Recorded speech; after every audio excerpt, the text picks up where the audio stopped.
All right, hello Precalculus students. This is week 5. We're going to talk about limits and piecewise functions this week.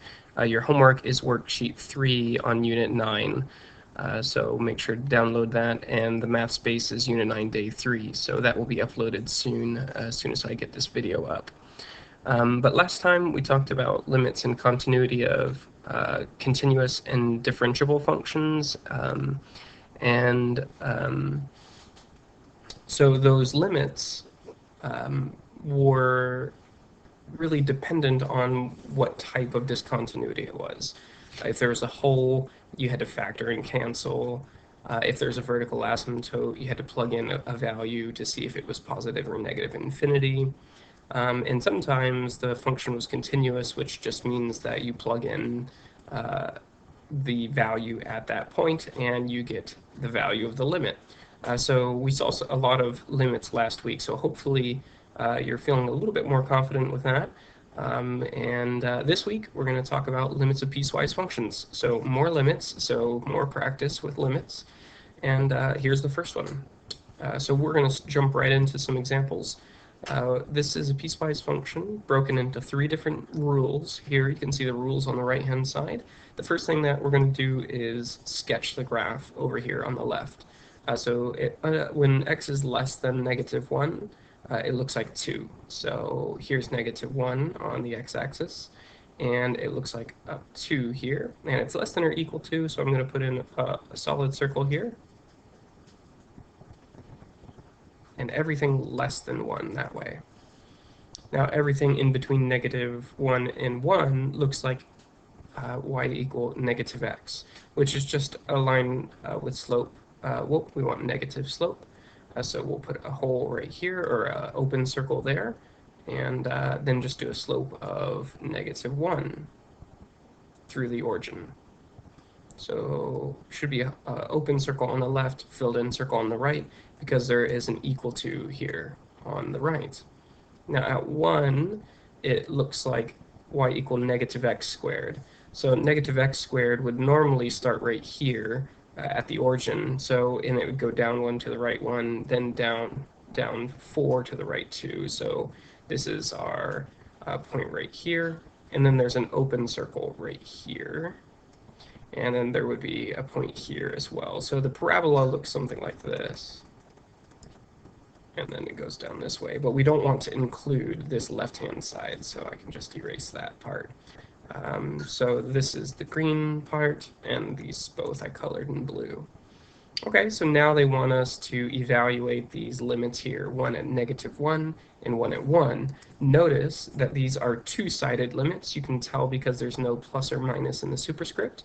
So here at -1, the left-hand limit at -1 is 2, and the right-hand limit at -1 is 1. So the height is what you should be looking at. So here's the height is 1, here the height is 2. The two sides don't meet up. So this limit here is D and E. So remember, we learned last time, if the left and right hand limits don't meet up, the two-sided limit is D and E. Now let's check out 1. So here at 1, the left on the blue graph and the right on the green graph do meet up right here at 1, -1. And the value at that point is -1, so the y value. So the answer for this part is -1. All right, good. Let's try another one. A lot of times the most work is just graphing the function. So let's graph this one. I'll graph this part in blue and this one in green. This is a line with y-intercept up at 2. Slope is 1, and it's everything greater than or equal to -1. So here's -1. We'll put in a solid circle there, filled in circle. Everything greater than -1 going this way. The slope is +1. The y-intercept is 2. So here's the y-intercept at 2. The slope is rise 1, up 1, so up 1 to the right 1, so rise over run.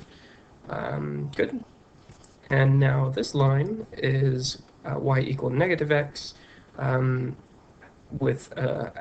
for x less than -1. So here The y-intercept would be, this would be the starting point, but I'm going to put an open circle here because it's already defined. I'm going to put another open circle here at -1 because it's not equal to. It's only, oops, I have got this exactly backward, don't I? This says x less than or equal to 1. So my line, my blue line is actually in the wrong direction here. So we want it to go down this way. Let's fix that. I did not look very carefully at the inequalities. Usually the top inequality is to the right, and that's not the case here. Okay, so here, this green one, the slope is down to the right, and it's going through the origin. So it looks like this.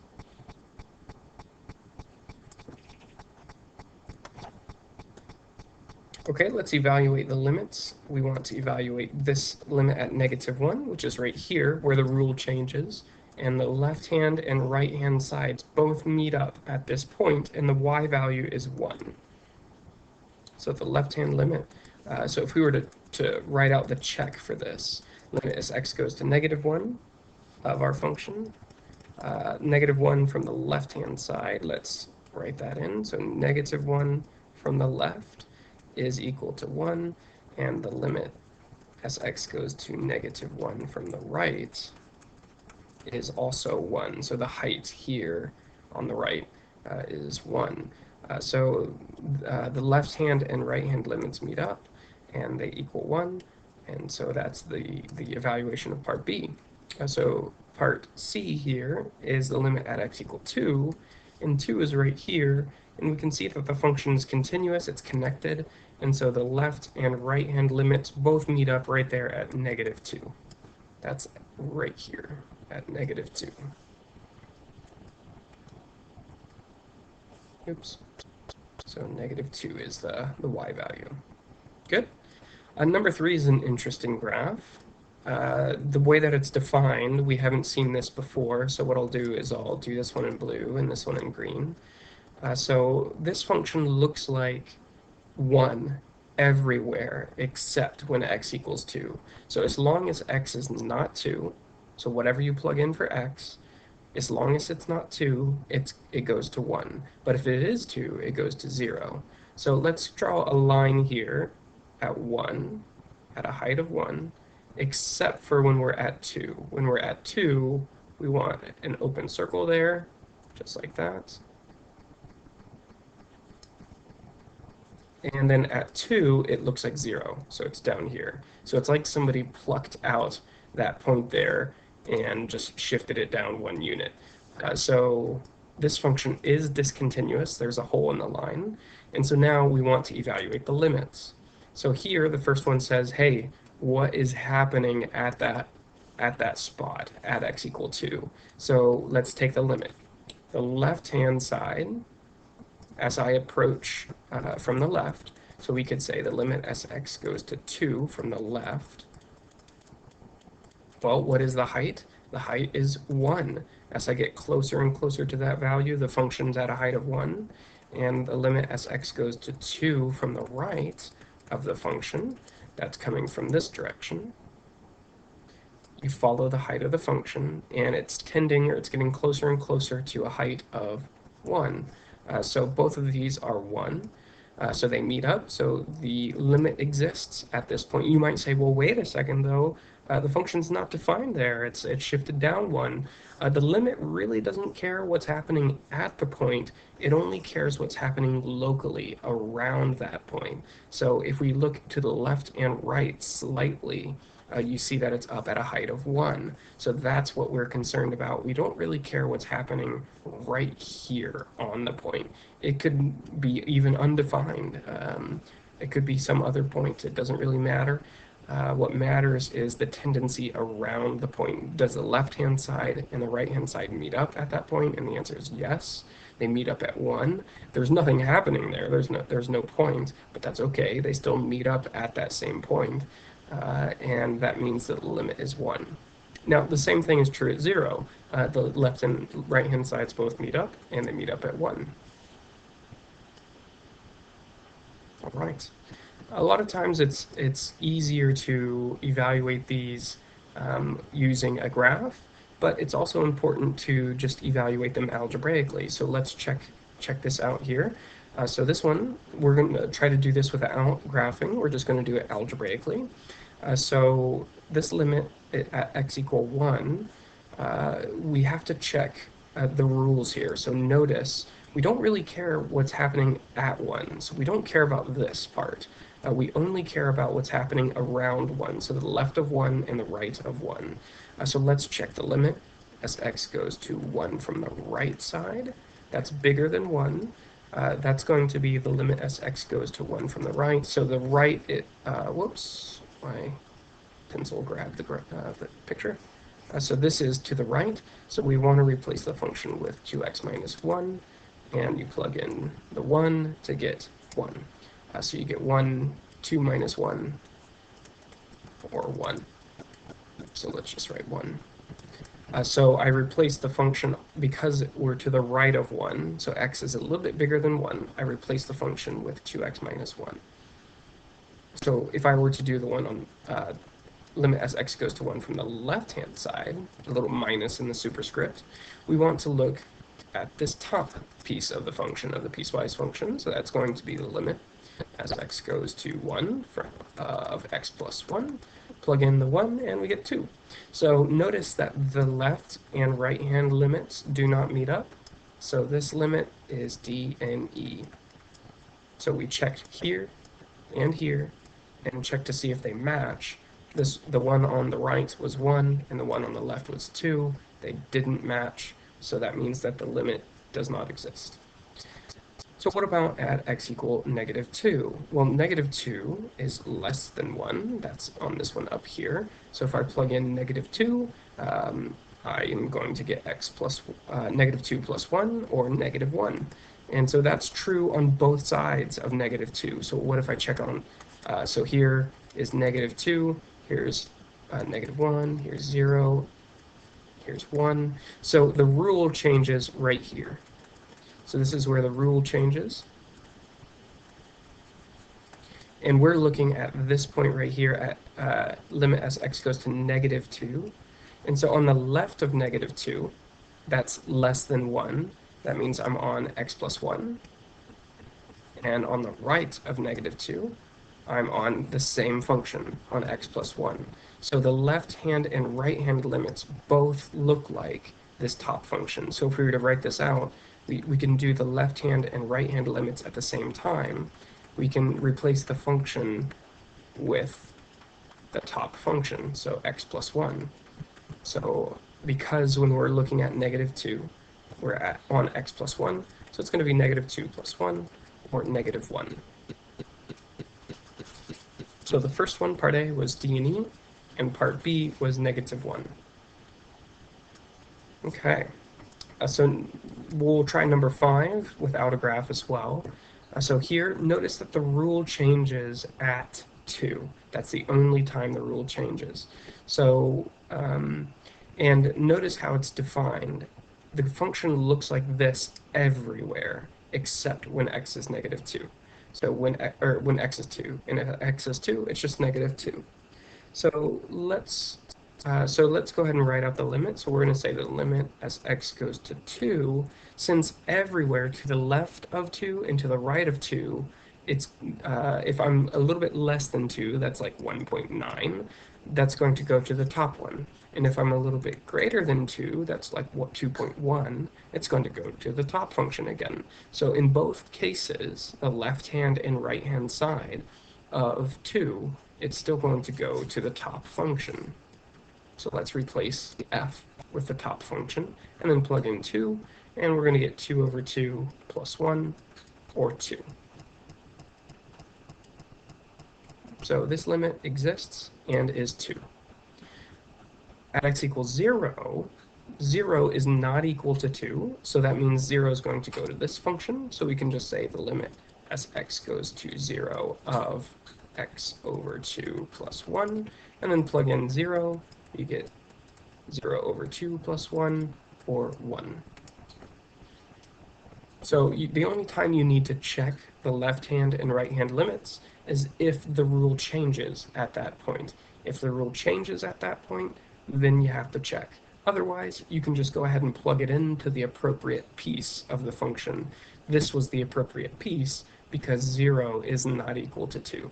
Over here, it depended on if we were looking on the left-hand and right-hand side on the appropriate piece that we chose. When we were on the right of 1, we chose this one. And when we were on the left of 1, we chose the top one, x plus 1.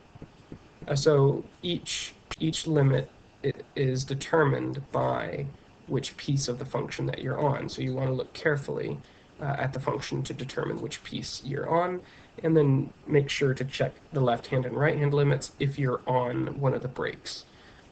So in this case, the left hand and right hand still meet up because this is just a hole at 2. All right, well I think there's more at the bottom of that page. Yeah, down here. So we're not quite done. Got a couple examples left. This is a shorter lesson, so hopefully this one I can keep it under 30 minutes here. That would be good for you. So let's go ahead and look at number 6. We'll try to evaluate these without graphing again. If you want to try to graph these on your calculator, you can, but it's a little awkward when you've got 3 different graphs and you have to restrict it according to its pieces. So unless you're using something like DESMOS, that might not be very easy to do. But you can do a piecewise function on DESMOS. Let me actually give that a try. Let me pause the video and pull that. All right, so here I've graphed our example in DESMOS. So here the syntax is a little strange, but for a piecewise function you have to use curly braces, just like we do in our notes here. So we use a little curly brace on the left, just like that. But then the way that you define the rule is a little bit awkward. So you have to first give the rule. So notice here I say x is less than 1. Then you use a semicolon, and then you type the function. And then to type the next function, you have to use a comma, give the rule, use a semicolon, and then type the function. For the next function, you have to separate with a comma, give the rule, use a semicolon, and then type the function. So here on the right, you can see what it looks like. It's a pretty interesting function, but notice that it's connected everywhere. So wherever the rule changes, it's actually connected. So what that means is the way that we can evaluate, let's see if I can get back to our notes. Here it is. In order to evaluate, you just plug in. So if you look at our DESMOS graph that I graphed, it's connected everywhere. So you could just go ahead and plug it in. That's one way of evaluating. So if I were to plug in 1 goes to this rule right here. So that means we're just going to have the square root of 1 minus 1, or 0. So that's the easy way to do it. Let's do it the harder way, or the more, I hate to call it the harder way, I'd say the more foolproof way, or the proper way. So if I'm looking on the right side of f, let's just go ahead and write the right side of 1. That's bigger than 1. That's going to be on this top function right here, so 1 minus x. And then we want to plug in 1, so it's 1 minus 1, or 0. So coming from the right side of 1, it's 0. Now let's check the left side of 1. Maybe I'll switch colors here. So the limit as x goes to 1 from the left is going to be this graph right here, so the square root of x minus 1, and that's the square root of 1 minus 1, or the square root of 0, which is 0. So in the left and right hand cases, both of these, the limit is 0, so the two-sided limit, which is this one, part A, is just 0. And if we go back and look at our graph in DESMOS, you can see here on the left-hand side, I don't know if you can see my cursor, here on the left-hand side of the graph, it's going to 0, and on the right-hand side of 1, it's going to 0. Good. Let's try 5. So 5 is another place where the rule changes, so let's do the left-hand and right-hand limits. So we'll say the limit, let's switch colors. the limit as x goes to 5 from the right is going to be on this function, so that's the right side of 5. If we plug in 5, we're going to get 5 minus 4, 1 squared is 1, plus 1 is 2. Now let's check the other side. So the limit as x goes to 5 from the left is going to be on this function, is the square root of x minus 1, or square root of 5 minus 1, which is the square root of 4, or 2. So in both cases, the left-hand and right-hand limits are the same, so that means we're going to have 2 as the two-sided limit. And if we look back at our graph, you can see here at 5, let me use my cursor, the left-hand side of 5 and the right-hand side of 5 both meet up at the height of 2. So that's what the limit is. Good. So we used a graph to help us with that one, but this is the algebraic work that you would want to show. This one, if we plug in 2, 2 goes to, since 2 is not equal to 1, 2 is not equal to negative 1, that means we send to this function. So it should look like negative 3. So on the left of 2, left of 2 is not negative 1. It goes to negative 3. And the right of 2 is not negative 1, so it goes to negative 3. So in both cases, it goes to negative 3. Now here at negative 1, so let's think of a number slightly less than negative 1, so like negative 1.1. That is not negative 1, so it goes to negative 3. So this is the limit as x goes to negative 1 from the left side of our function. And that's going to look like negative 3. And then on the right side, it's going to be like negative 0.9. So limit as x goes to negative 1 from the right side of our function. So negative 0.9 is not negative 1, so it goes to negative 3. So in both cases here, these two go to negative 3. So we really don't care what's happening at negative 1. What matters is what's happening around negative 1. So around negative 1, it's going to negative 3. If you're still confused by that, let me maybe draw a little picture of the graph. So here at negative 1, the graph looks like 5. So we'll go up 1, 2, 3, 4, 5. Put a point. And then everywhere else, it looks like negative 3. So we'll go down 3. And then we'll put an open circle here. And everywhere else, the graph looks like negative 3. So this is what the graph looks like. Down here at negative 3, as long as the x value is not negative 1, the graph is down at negative 3. If the x value is negative 1, the graph is up at 5. So that's up here. 5, and here's negative 3. So you can see a little bit more clearly now that the limit from the left and the limit from the right both meet up at this height of negative 3. That's why the left-hand and right-hand limits are the same. So in this case, the two-sided limit is negative 3. Yeah, so piecewise functions are similar to what we learned last time. We did look at some piecewise functions with those absolute values, but this one was definitely a shorter day's note, so I'm hoping that that you can get the homework done rather quickly in class. Maybe you might have some questions from last week's homework as well. Last week I gave you 2 worksheets to do. So in class, we'll talk about that on Tuesday and Thursday. So I'll see you guys then.